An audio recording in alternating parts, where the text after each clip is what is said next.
નમસ્કાર મિત્રો, સ્વાગત છે તમારું આપ સૌની સિયારી ચેનલ ગુજરાતી સાહિત્ય વિદ નિકુંજ યુટ્યુબ ચેનલમાં. હું નિકુંજ પરમાર આપ સૌનું દિલથી આજના વિડીયોમાં સ્વાગત કરું છું. મિત્રો, આજના વિડીયોમાં વાત કરવાના છીએ આજના આંગણવાડી સમાચાર. તો મિત્રો, સરકાર દ્વારા લેવાયો મહત્વપૂર્ણ નિર્ણય. ગંભીર બેદરકારીના લીધે સરકારે લીધે આંગણવાડી કાર્યકર અને શિક્ષકો પર શિસ્તભંગના પગલાં. તમે જાણો છો મિત્રો, હાલમાં નવરાત્રિ ચાલુ છે, દિવાળી તહેવાર આવી રહ્યો છે. તો મિત્રો, ખુશીના સમાચાર આવતા પહેલાં ખરાબ સમાચાર આવી ગયા છે. આંગણવાડી કાર્યકર બહેનો પર અને શિક્ષકો પર શિસ્તભંગના પગલાં લેવામાં આવે છે. તો રાજ્ય સરકારે લીધો મહત્વપૂર્ણ નિર્ણય. જો તમે આંગણવાડી કાર્ય છો તો તમારા માટે આજનો વિડીયો ઉપયોગી બનશે. મિત્રો, વધારે સમય ન બગાડતા વિડીયોને ચાલુ કરતા ચેનલ પર નવા છો ચેનલ સબસ્ક્રાઈબ કરી લો. તમને ચેનલ પર આંગણવાડી ભરતી, આંગણવાડી ન્યૂઝ, આંગણવાડી પગાર વધારો બાબતે હરેક અપડેટ મળતી રહેશે. તો આપણી આ ચેનલને સબસ્ક્રાઈબ કરવાનું ભૂલશો નહીં મિત્રો. તો ચાલો જાણીએ વિગતવાર માહિતી. મિત્રો, શિક્ષકો અને આંગણવાડી કાર્યકરોના પગારમાં કાપ મુકાશે. એસડીએમએ પત્ર લખ્યો. મિત્રો, તો મધ્યાહન ભોજનમાં 90 બાળકની નકલી હાજરી બતાવીને ગેરરીતિ આવ્યા બાદ શાળાના આચાર્ય સામે શિસ્તભંગના પગલાં લેવા સૂચનો આપવામાં આવ્યા છે. મિત્રો, તો શાળાએ આંગણવાડી મનમાની કરતા ફિલ્ડ સ્ટાફ સામે કાર્યવાહી કરવા માટે વિભાગીય અધિકારીનું પત્ર લખવામાં આવ્યું છે.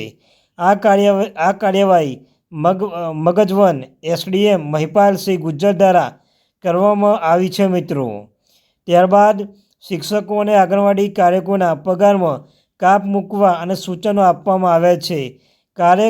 કાર્યવાહી કર્યા પછી માહિતી પૂરી પાડવાનું પણ કહેવામાં આવ્યું છે. તાજેતરની મુલાકાત દરમિયાન મળી આવેલી અનિયમિતતાને ધ્યાનમાં રાખીને એસડીએમએ આ કાર્યવાહીનો પ્રસ્તાવ મૂક્યો છે.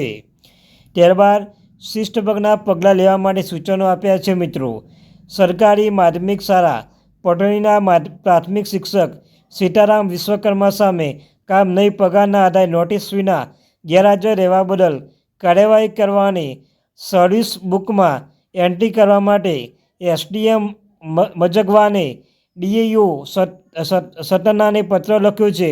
અહીં મધ્યાભોજનના 80 બાળકોની વાસ્તવિક હાજરી સામે 90 બાળકની નકલી હાજરી દર્શાવી છે. ગેરરીતિને જણાવ્યા બાદ શાળાના આચાર્ય સામે શિસ્તભંગના પગલાં લેવામાં આવ્યા છે. મિત્રો, આ સાથે લેવામાં આવેલી કાર્યવાહી માહિતી આપવા પણ સૂચના આપવામાં આવી છે. ત્યારબાદ તેવી જ રીતે પટોળીના આંગણવાડી કેન્દ્રમાં નિરીક્ષણ દરમિયાન આંગણવાડી કાર્યકર નમ્રતાસિંહ નોટિસ વિના ગેરહાજર જોવા મળ્યા. ત્યારબાદ મિત્રો, ગ્રામજનો અને સહાયકોએ અહેવાલ આપ્યો કે તે નિયમિતપણે આંગણવાડી હાજર રહેતી નથી. આ કિસ્સામાં એસડીએમ ચિત્રકૂટ નંબર 1 સંકલિત બાળ વિકાસ પ્રોજેક્ટના પ્રોજેક્ટ અધિકારીની દેખરેખમાં બેદરકારી બદલ આંગણવાડી કાર્યકર નમ્રતાસિંહ અને સેક્ટર સુપરવાઇઝર 1 દિવસનો પગાર કાપવાનો નિર્દેશ આપ્યો છે. મિત્રો, કેલ્હોર માધ્યમિક શાળામાં કેમ્પસમાં એક ખુલ્લો કૂવો મળી આવ્યો છે. શાળાના કેમ્પસના આવી સ્લાઇડ તૂટેલી મળી આવી હતી. આ કિસ્સામાં બ્લોક શિક્ષણ અધિકારી મજવનને વિદ્યાર્થીઓના સલામતી માટે તાત્કાલિક ખુલ્લા કૂવા બંધ કરવાની સ્લાઇડનું સમારકામ કરવાનો નિર્દેશ આપ્યો છે. મિત્રો, એમપી સરકાર દ્વારા લીધો મહત્વપૂર્ણ નિર્ણય. એમપી સરકારે ગંભીર બેદરકારીના કારણે આંગણવાડી અને શિક્ષકો પર શિસ્તભંગના પગલાંના કારણે પગારમાં કાપ મૂકવામાં આવ્યો છે. મિત્રો, તો આ તે આજની મહત્વપૂર્ણ update. Thank you very much watching my video.